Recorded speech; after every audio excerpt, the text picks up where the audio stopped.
രാജീവ് ചന്ദ്രശേഖരുടെ വീട്ടിൽ ഇപ്പൊ ബിഷപ്പുമാരുടെ തള്ളാണെന്ന് കേൾക്കുന്നല്ലോ സർ. അതെ അതെ അതെ. ഇപ്പോൾ അരമനകളിലേക്കാണ് സാധാരണ രാഷ്ട്രീയക്കാർ പോയിക്കൊണ്ടിരുന്നത്. ഇപ്പോൾ അരമനകളിൽ നിന്ന് വൈദികരും അതുപോലെ തന്നെ വിശുദ്ധ പിതാക്കന്മാരും ഒക്കെ രാജീവ് ചന്ദ്രശേഖറിന് കേക്കുമായിട്ട് അങ്ങോട്ട് ചെല്ലുകയാണ്. കാരണം അവർക്ക് കാര്യം മനസ്സിലായി. CPM ഇതുവരെ കാര്യം മനസ്സിലായിട്ടുണ്ടെങ്കിലും മനസ്സിലായി എന്ന് നടിക്കുന്നില്ലെങ്കിലും കാര്യം ബോധ്യമായിട്ടുണ്ട്. എത്രയും പ്രമാദമായൊരു കേസിൽ നിന്നാണ് രാജീവ് ചന്ദ്രശേഖർ തൻ്റെ സ്വാധീന ബലവും കഴിവും അതുപോലെ തന്നെ ത്യാഗ മനോഭാവവും കൊണ്ട് ഈ സിസ്റ്റർമാരെ രക്ഷിച്ചു എന്നുള്ളത് വ്യക്തമാക്കുകയാണ്.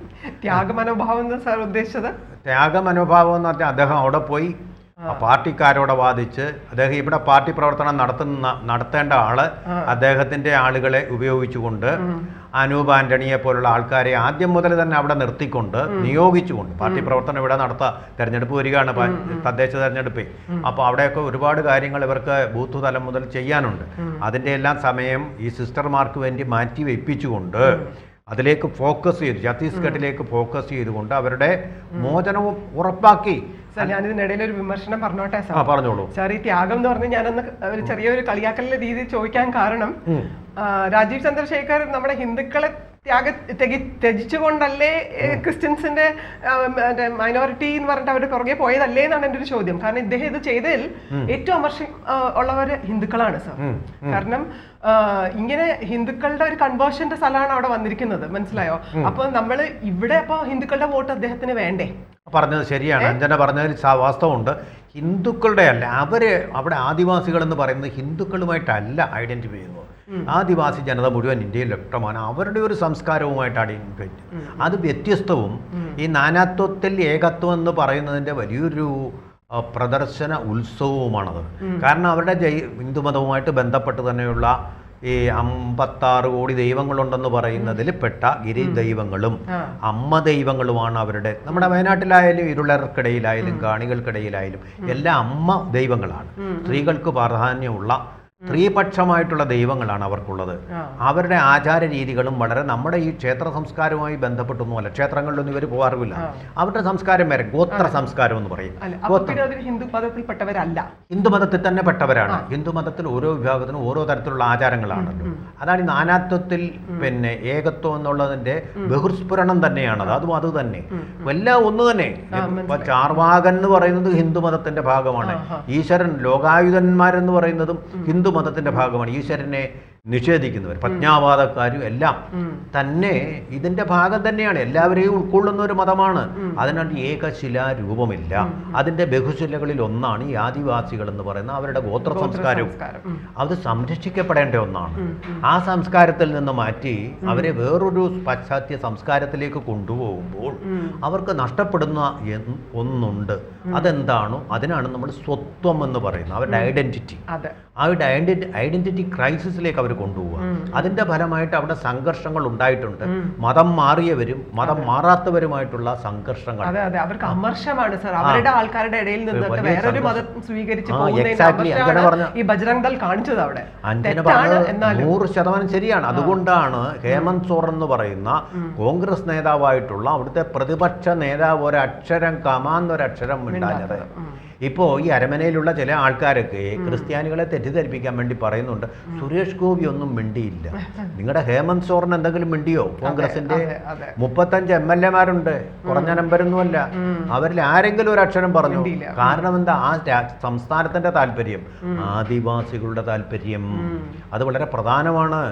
ഈ തന്നു മാത്രമല്ല, ഈ ഇവിടെ നിന്നൊക്കെ കൊണ്ടുപോയിട്ട് അന്യ വീടുകളിലൊക്കെ കൊണ്ടുപോയിട്ട് ഗദാമകളെ പോലെ കഷ്ടപ്പെട്ട് ജോലി ചെയ്യിപ്പിച്ച് പലപ്പോഴും പീഡനങ്ങൾക്കിരയായി പലരും തിരിച്ചു വന്നിട്ടില്ല. അവരുടെ ജനസംഖ്യ ഗണ്യമായിട്ട് കുറഞ്ഞുകൊണ്ടിരിക്കുക, അതിഭീമമായിട്ട് കുറഞ്ഞുകൊണ്ടിരിക്കുക.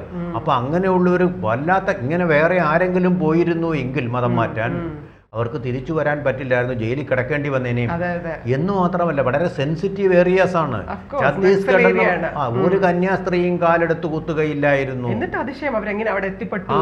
നക്സൽ ബാധിത ജില്ലയാണ്. ജീവനോടെ തിരിച്ചു പോരാൻ പറ്റില്ല.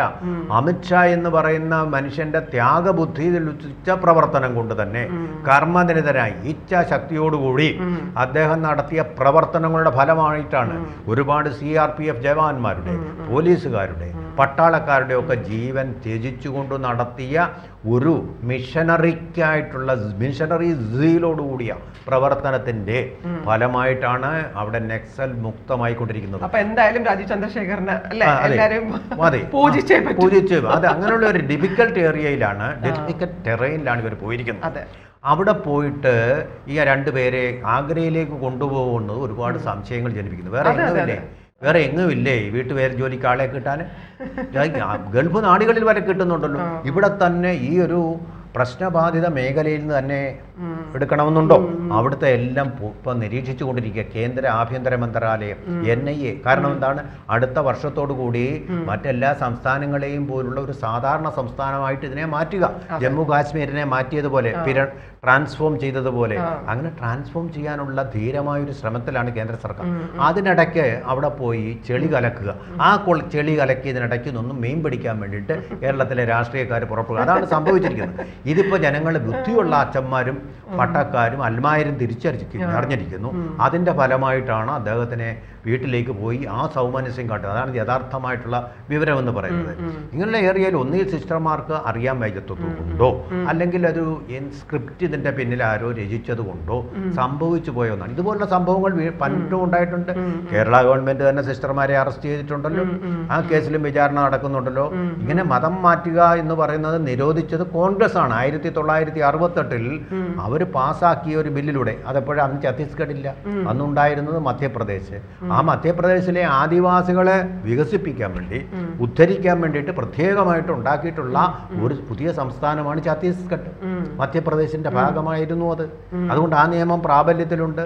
അവിടെ പോയി മതം മാറ്റാൻ പാടില്ല. സ്വയം മാറുകയാണെങ്കിൽ മാറാം. ക്രിസ്ത്യൻ മതം എന്താണെന്ന് പോലും ഈ ആദിവാസികൾക്ക് അറിയില്ല. അങ്ങനെയുള്ള ആൾക്കാരെ ഉള്ള ഒരു സ്ഥലത്ത് പോയിട്ട് അതെന്താന്ന് വെച്ചാല് ഇതിലൊരു പെൺകുട്ടിയുടെ അമ്മ തന്നെ പറയുന്നുണ്ട്. അവര് പറഞ്ഞെന്ന് വെച്ചാല് ഞങ്ങൾക്ക് 5 ലക്ഷം രൂപ കടമുണ്ട് ഈ വീട് വെച്ചതിന്. അപ്പൊ ഇവൾക്ക് പോയേ പറ്റൂ. ഇനി ഞങ്ങൾക്ക് ആര് പൈസ തരും? അതുകൊണ്ട് പൈസ ആര് കൊടുക്കുന്നു അവര് പറയുന്ന വാക്കുകളെ ഇവര് ഉച്ചരിക്കുകയുള്ളൂ. അപ്പൊ പിന്നെ അതിൽ എന്ത് സത്യാവസ്ഥ? അവിടെയാണ് ഒരു സമ്പത്തും സ്വത്വവും തമ്മിലൊരു കോൺഫ്ലിക്റ്റ് വന്നു. അതുകൊണ്ട് കുഴപ്പമുണ്ടാകുന്നതിന് സ്റ്റേറ്റിനാണ്, സ്റ്റേറ്റിന്റെ നിയമവാഴ്ചയ്ക്കാണ്. ഒരു അടിസ്ഥാന പ്രശ്നമാണത്. അപ്പൊ ആ അടിസ്ഥാന പ്രശ്നത്തില് ഒരു മാറ്റം വരാതിരിക്കാൻ വേണ്ടിയിട്ടാണ്, അവിടെ ഒരു സംഘർഷം ഉണ്ടാവാതിരിക്കാൻ വേണ്ടിയിട്ടാണ്, മതം മാറ്റം ഉണ്ടാകാതിരിക്കാൻ വേണ്ടിയിട്ടാണ് നിയമം. അപ്പൊ നിയമം ലംഘിക്കുകയാണ് അവരെ മാറ്റിയിട്ടുണ്ടെങ്കിൽ അതുകൊണ്ട് ചെയ്യുന്നത്. അല്ലാതെ സംസാരിച്ചാൽ നിയമലംഘനം ഭയങ്കരമായിട്ടുണ്ട് സർ. ഞാൻ അതിൽ കൂടുതൽ പോകുന്നില്ല. കാരണം ഈ ജഡ്ജ്മെന്റ് തന്നെ നിയമലംഘനമാണ് കേട്ടോ. അത് നമുക്ക് അതിനെ പറ്റി സംസാരിക്കാം. നമുക്കിപ്പോ ഈ രാജീവ് ചന്ദ്രശേഖരന്റെ ആ ഒരു ഇമ്പോർട്ടൻസ് ഉണ്ടല്ലോ, അതിപ്പോ ഇങ്ങനെ ബിഷപ്പുമാർ ഇത്രയും കാര്യമായിട്ടും പുള്ളിയുടെ വീട്ടിൽ വരുന്നു എന്ന് പറയുന്നു. ഈ ബിഷപ്പ് ചില തിരുമേനിമാര് തന്നെയാണ് നമ്മുടെ പ്രൊട്ടസ്റ്റ് സമയത്ത്, ഈ ഛത്തീസ്ഗഡിന്റെ കേസിൽ തന്നെ പ്രൊട്ടസ്റ്റ് സമയത്ത് ഈ കാര്യം പരിഹരിച്ചിട്ട് എന്റെ അടുത്ത് ഇനി ചായ കുടിക്കാൻ വന്നാൽ മതി എന്ന് പറഞ്ഞത് ഞാൻ TV ചാനലിൽ കൂടെ കണ്ടതും കൂടിയാണ്. തെറ്റാണ്. അപ്പൊ ഈ രാജീവ് ചന്ദ്രശേഖർ ഒരു കാര്യം കൂടെ ഉണ്ട്. ഈ അച്ഛൻ മനസ്സിലാക്കേണ്ടത്, ഈ ക്രിസ്ത്യൻ ബിഷപ്പുമാരെന്ന് പറഞ്ഞ് നല്ലപോലെ വിദ്യാഭ്യാസം ചെയ്ത് വരുന്ന ആൾക്കാരാണ്. അവർ മനസ്സിലാക്കേണ്ട ഒരു കാര്യം, വത്തിക്കാനിൽ 1964 കൂടിയ കോൺക്ലേവ് വിളിച്ച് നിർബന്ധിത മതപരിവർത്തനം പാടില്ലെന്ന് ആ കോൺക്ലേവ് തീരുമാനിച്ചു. മധ്യപ്രദേശിൽ പാസാക്കിയ നിയമമോടിരിക്കട്ടെ, പക്ഷെ ആ കോൺക്ലേവ് അത് അതെ, ആ കോൺക്ലേവിനെ ബഹുമാനിക്കാനെങ്കിലും പഠിക്കണ്ടേ ഈ അച്ഛന്മാര്. അപ്പൊ ഇവിടെ അങ്ങനെ ഒരു പ്രവർത്തനത്തിന് പോകാൻ പാടില്ല. ഇപ്പൊ ഒരാളെ കൂട്ടിക്കൊണ്ട് വരണമെങ്കിൽ, ഇപ്പൊ സിസ്റ്റർമാര് അവിടെ പോയി ആണല്ലോ, ദുർഗിലാണല്ലോ കൂട്ടിക്കൊണ്ടുവന്ന്, നേരെ ആഗ്രയിലേക്ക് വരിക, ഇയാളെ വരെയും കൂട്ടിക്കൊണ്ടെന്ന് പറഞ്ഞിട്ട് അവിടെ ഇരുന്നാൽ പോരായിരുന്നു. അവിടുത്തെ അവരുടെ കന്യാസ്ത്രീ മഠത്തിൽ ഇരുന്നാൽ മതിയായിരുന്നല്ലോ. വീട്ടുജോലിക്ക് ആളെ കൂട്ടിക്കൊടുക്കുന്ന പരിപാടിയാണോ സിസ്റ്റർമാർക്കുള്ളത്? അത് തന്നെ ബിഷപ്പ് ഹോസ്പിറ്റലിലേക്ക് നഴ്സിന്റെ പണിക്ക് കൊണ്ടുപോകണമെന്നാണ് പറഞ്ഞത്. സിസ്റ്റർ ഫ്രാങ്കോ മുളയ്ക്കലിന്റെ പീഡനങ്ങൾ ഏറ്റുപറഞ്ഞ് കന്യാസ്ത്രീകൾ ശിക്ഷിക്കപ്പെട്ടപ്പോൾ എവിടെയായിരുന്നു തിരുസഭ? എവിടെയായിരുന്നു? ഇവിടെ ഇപ്പോൾ ഷൈജു ആന്റണി എന്നൊക്കെ പറയുന്ന ചില ആൾക്കാർ BJPയിൽ നിന്ന് ക്രിസ്ത്യാനികളെ മാറ്റാൻ വേണ്ടി ബോധപൂർവം ശ്രമിക്കുന്നുണ്ട്. CPI എന്ന് പറയുന്ന പാർട്ടിയുടെ പ്രതിനിധികൾ തന്നെ ആദിവാസികളുടെ മൊഴി മാറ്റി അവരെന്തു സേവനമാണ് ചെയ്യുന്നത്? സമൂഹത്തിലെ അടിസ്ഥാന വർഗമായിട്ടുള്ള നിസ്വരായിട്ടുള്ള നിരക്ഷരരായിട്ടുള്ള ആദിവാസികളുടെ താല്പര്യം സംരക്ഷിക്കേണ്ട അവർ തന്നെ അവരുടെ താല്പര്യങ്ങൾക്ക് വിരുദ്ധമായിട്ടുള്ള നറേറ്റീവുകൾ സൃഷ്ടിച്ചതിൻ്റെ ഒരു ഫലം കൂടിയാണ് ഛത്തീസ്ഗഡിൽ നടന്നതെന്നുള്ള തിരിച്ചറിവ് വിവരമുള്ള അച്ഛന്മാർക്കുണ്ടായിട്ടുണ്ട്. അതിൻ്റെ ഒരു പ്രകടിത രൂപമാണ് തിരുവനന്തപുരത്തെ രാജീവ് ചന്ദ്രശേഖറിന്റെ കവടിയാറിലെ ഫ്ളാറ്റിൽ നമ്മൾ കണ്ടത്, ഇനി കാണാൻ പോകുന്നതും. എന്തായാലും BJP പ്രൂവ് ചെയ്തു നമ്മൾ മൈനോറിറ്റിയുടെ കൂടെ ഉണ്ട്, നമ്മൾ അവരുടെ കാര്യങ്ങളൊക്കെ സംരക്ഷിക്കും എന്നുള്ളത് അവർക്ക് ഉറപ്പായി ഈ ഒരു കേസിൽ. അത് BJPക്ക് ഒരു നേട്ടം തന്നെയാണ്, രാജീവ് ചന്ദ്രശേഖറിനും. തീർച്ചയായും.